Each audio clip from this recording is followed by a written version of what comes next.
Assalamualaikum warahmatullahi wabarakatuh. Kita bertemu kembali di materi baru untuk materi kelas 11. Pada kesempatan kali ini kita akan membahas materi tentang sel. Sebelum kita lanjutkan ke materi, saya akan sampaikan dulu untuk tujuan pembelajaran kali ini. Untuk tujuan pembelajarannya, yang pertama kita akan membahas komponen penyusun dari sel. Yang kedua, kita akan membahas struktur dan fungsi sel. Inilah yang akan kita pelajari pada kesempatan kali ini. Baik, sebelumnya kita akan definisikan dulu apa itu yang dimaksud dengan sel. Baik, saya berikan pertanyaan seperti ini. Tubuh kita itu sebenarnya tersusun atas apa? Oke, mungkin ada yang mengatakan tubuh manusia itu terdiri atas kumpulan organ. Baik, saya lanjutkan pertanyaannya. Lalu organ-organ itu tersusun atas komponen apa? Oke, mungkin ada yang menyampaikan organ-organ itu ada kumpulan dari jaringan. Baik, saya tanya lagi. Jaringan yang membentuk tubuh makhluk hidup itu tersusun atas apa? Nah, itulah yang merupakan unit terkecil penyusun tubuh makhluk hidup yang dinamakan dengan sel. So, apa pengertian dari sel? Oke, sepakat ya bahwa sel adalah unit terkecil penyusun tubuh makhluk hidup. Sekarang kita tahu bahwa tubuh kita itu isinya nggak cuma lemak. Nah, ternyata ada yang disebut dengan nama sel. Nah, kemudian sel ini isinya apa? Komponennya berupa apa? Kita akan bahas apa isi dari komponen penyusun dari sel. Tahukah kalian bahwa komponen dari sel ini ada dua macam? Yang pertama ada yang disebut dengan nama komponen organik, yang kedua disebut dengan komponen anorganik. Komponen organik isinya adalah ada karbohidrat, ada protein, ada lemak, dan ada asam nukleat. Sedangkan komponen anorganik isinya adalah ada air, ada mineral, dan ada vitamin. Kita akan bahas yang pertama, yaitu komponen organik. Yang pertama ada yang namanya karbohidrat. Kalian jangan berpikir bahwa karbohidrat itu seperti nasi, kemudian mie instan, singkong, ubi. Nah, yang di dalam sel itu bukan zat-zat seperti itu, tetapi berupa komponen yang terdiri atas unsur C, H, dan O. Nah, jadi tentu berbeda dengan tadi jenis makanan-makanan yang kalian kenal sebagai karbohidrat. Nah, karbohidrat yang ada dalam sel ini berfungsi sebagai penyusun sel. Itu yang pertama. Yang kedua berfungsi sebagai penghasil energi. Dan yang ketiga berfungsi sebagai penyusun DNA. Komponen organik yang kedua adalah protein.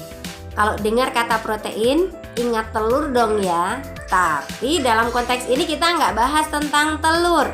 Nah, protein yang ada di dalam sel ini merupakan asam amino yang berfungsi untuk membentuk membran sel, mempercepat reaksi kimia, serta untuk transport substansi tertentu di dalam sel.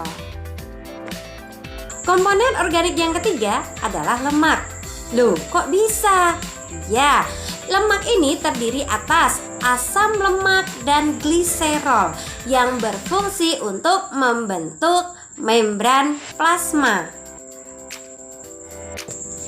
Yang keempat adalah asam nukleat yang terdiri atas DNA dan RNA yang berfungsi untuk pewarisan sifat. Nah, inilah yang menentukan pewarisan sifat dalam diri kita. Oke, clear ya untuk komponen organik di dalam sel. Berikutnya kita akan membahas komponen anorganiknya.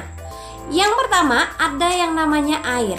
Jumlah air di dalam sel ini adalah komponen yang paling banyak jumlahnya. Nah, fungsi air ini untuk apa? Sebagai pelarut komponen organik dan anorganik serta mempercepat reaksi biologi di dalam tubuh. Berikutnya, komponen anorganik yang kedua ada yang namanya vitamin. Nah, vitamin di dalam sel ini berfungsi sebagai katalisator atau mempercepat reaksi. Oke, untuk vitamin sendiri tentu kalian tahu jenis-jenisnya. Ada apa saja? Oke, ada vitamin A, D, E, K. Kemudian ada vitamin B, vitamin C. Untuk komponen anorganik yang ketiga ada mineral. Mineral ini sangat berperan dalam aktivitas metabolisme, kemudian mengatur tekanan osmosis sel, serta sebagai pengatur kerja enzim.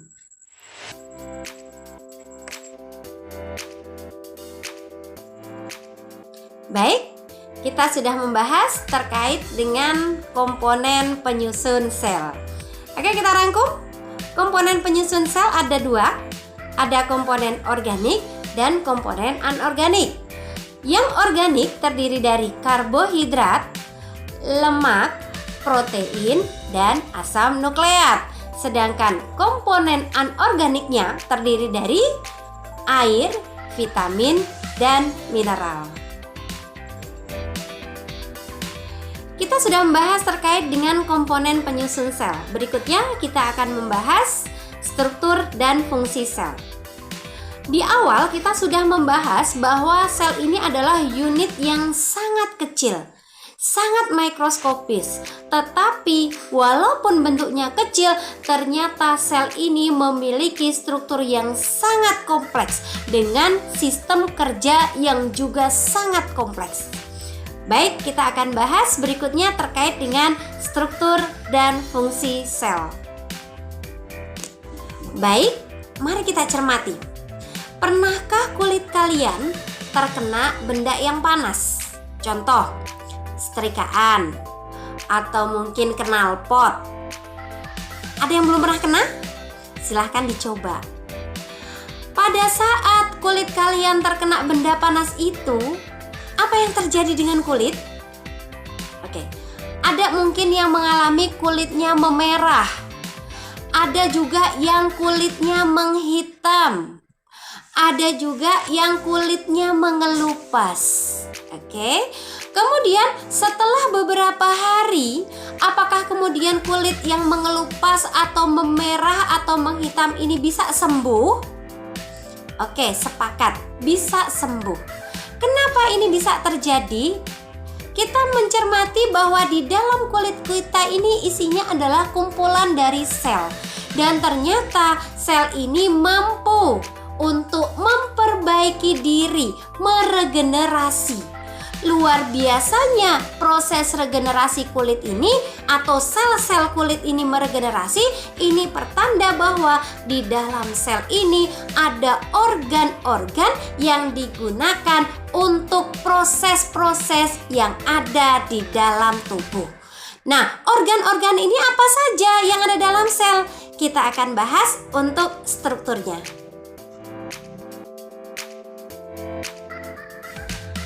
Oke, silahkan kalian mencermati gambar dari sel yang ada di sini. Ini saya buat ada jenis sel hewan dan ada sel tumbuhan. Untuk sel hewan, organelnya ada membran sel, nukleus, sitoplasma, nukleolus, badan Golgi, mitokondria, vakuola, lisosom, retikulum, endoplasma. Kemudian untuk sel tumbuhan, di sini ada dinding sel, membran sel, kloroplasma, nukleolus, retikulum endoplasma, nukleus, mitokondria, vakuola, badan Golgi, dan dinding sel. Kita akan bahas fungsinya satu persatu. Untuk struktur dan fungsinya, kalian bisa melihat pada tabel. Yang pertama ada retikulum endoplasma. Ini ada dua macam, ada RE halus dan ada RE kasar. RE kasar ini untuk mentransport protein, serta RE halus ini untuk sintesis lipid, metabolisme karbohidrat, dan untuk detox. Yang kedua ada ribosom. Ini berfungsi untuk sintesis protein. Yang ketiga ada sentriol untuk membantu pembelahan sel. Kemudian yang keempat peroksisom untuk merombak hidrogen peroksida. Dan yang kelima ada lisosom yang berfungsi untuk pencernaan intraseluler. Yang keenam ada mikrotubulus. Di sini berfungsi untuk membantu pergerakan dan pembelahan. Yang ketujuh ada mikrofilamen untuk menjaga stabilitas dari sel serta menjaga bentuk rangka. Kemudian yang kedelapan ada badan Golgi. Di sini berfungsi untuk memproses protein dan molekul yang dibawa ke membran dan keluar dari sel.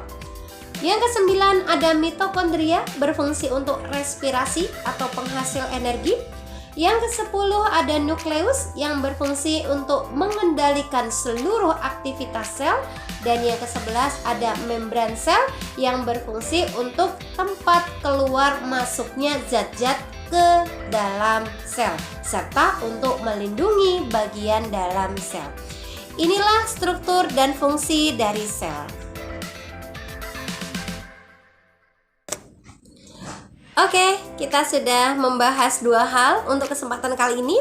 Yang pertama adalah komponen kimia penyusun sel, yang kedua adalah struktur dan fungsi sel. Baik, saya cukupkan sampai di sini. Kurang lebihnya mohon maaf. Wassalamualaikum warahmatullahi wabarakatuh.